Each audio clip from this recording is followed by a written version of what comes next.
Hello friends, my name is Steve and this is Steve Talks Books. Today we'll be talking about Obsidian Awakening by Sienna Frost. Before we get into the review, I always think it's important to mention how I structure my reviews.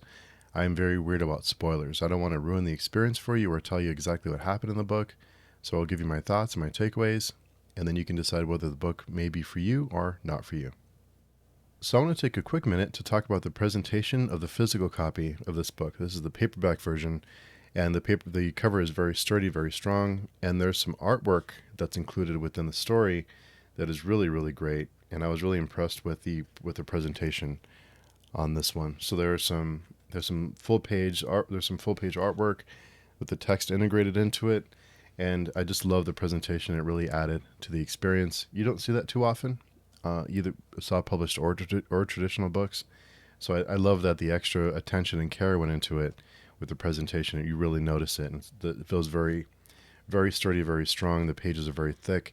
And that means a lot for people who like to collect books or like to have their books in nice condition when they're done with it. You know, they can take a little bit of a beating and don't look like they take a beating. So just wanted to mention that this book, the physical copy, is just really, really great. Obsidian Awakening is one of those books that you read and you enjoy reading. It's very easy to read. You're following along, but you don't really realize until after you stop reading or until you start to reflect back on the depth and the scope of the story that it has that you're reading, because it's so easy to get through that it doesn't feel like you're reading a dense fantasy book when you really are. It's like almost like a trick it plays on you that you don't really realize the depth until you have a minute to stop and reflect. You can still enjoy the story and not have to get into the nitty gritty, but people like me, and I'm sure some of you, like to get in there and like to find little things here and there, little clues for later on in the series. It takes some time and some care setting up the world and the politics, and it does present some neat questions with leadership, governments, control, and it's not heavy-handed with those ideas. It's just in the story, but that's another thing you can just take away from it if you'd like to. But I do like the way the world is structured, how they maintain control, and you start to wonder how much of that is rooted in reality. The characters are all very defined and four-dimensional, and they've all been through something very bad. So it's interesting seeing the ways that they all deal with it differently, whether those bad experiences set them on a path of evil or a path of good, or either way, how do they deal with those problems that they've encountered? How do they deal with that trauma they've endured? How do they process it? What do they become after these events? And speaking of trauma, there's some very heartbreaking scenes in this one, and it sets the tone pretty fast. No one is safe. Bad things are going to happen to characters. And if you know me, you know I kind of dig that. I like that no one is safe.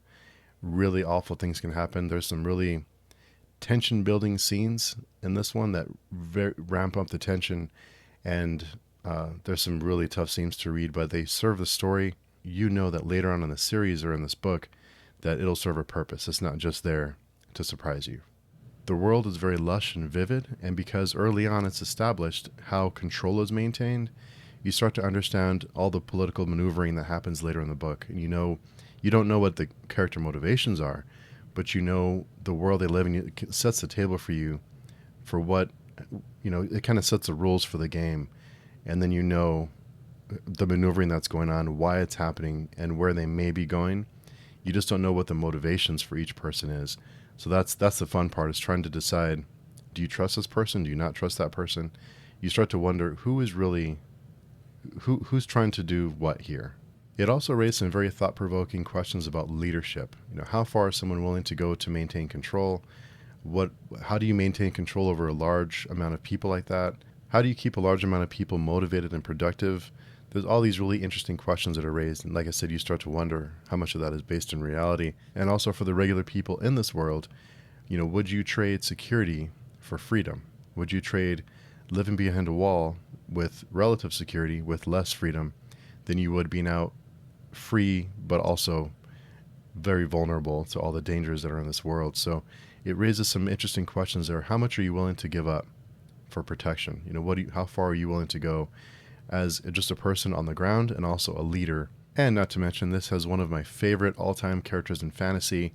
I'm curious to see if any of you can predict which one that is if you've already read it. So leave your guesses down below if you think you may know what my favorite character from this one is. It's up there with Ruka as far as one of my favorite fantasy characters.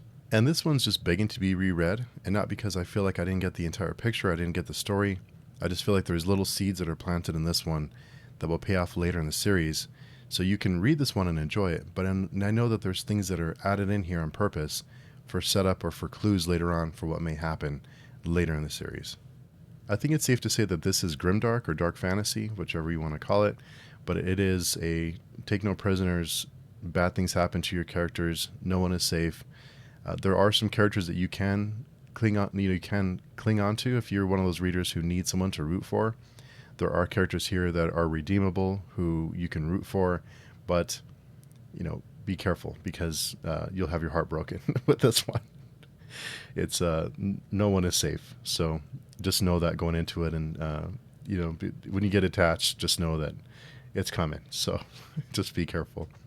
If you're interested in this one, we did have an interview with Sienna Frost. I did have one with her where we discussed her process, writing the book, her experiences. You can check that out on the channel. We also had a spoiler-filled discussion about this book, so check that out if you're curious about that one. This book will land in my top reads for the year. I really enjoyed it. It was right up my alley. All the things that I love about fantasy were in this book. So the world building, the politics, the maneuvering, the questions it raised, it makes your brain work. You think after you've read the book, you start to consider things not only in the world but also in your own life, how you handle things. It's very, very thought-provoking, but it's not in a heavy-handed kind of way. And like I said, one of my favorite all-time characters in fantasy is in this book, so that's always a plus. So, have you read Obsidian Awakening? If you have, let me know down below what you would rate it. As always, thank you for hanging out with me and hearing about this one. I hope it was helpful, and I will talk to you soon.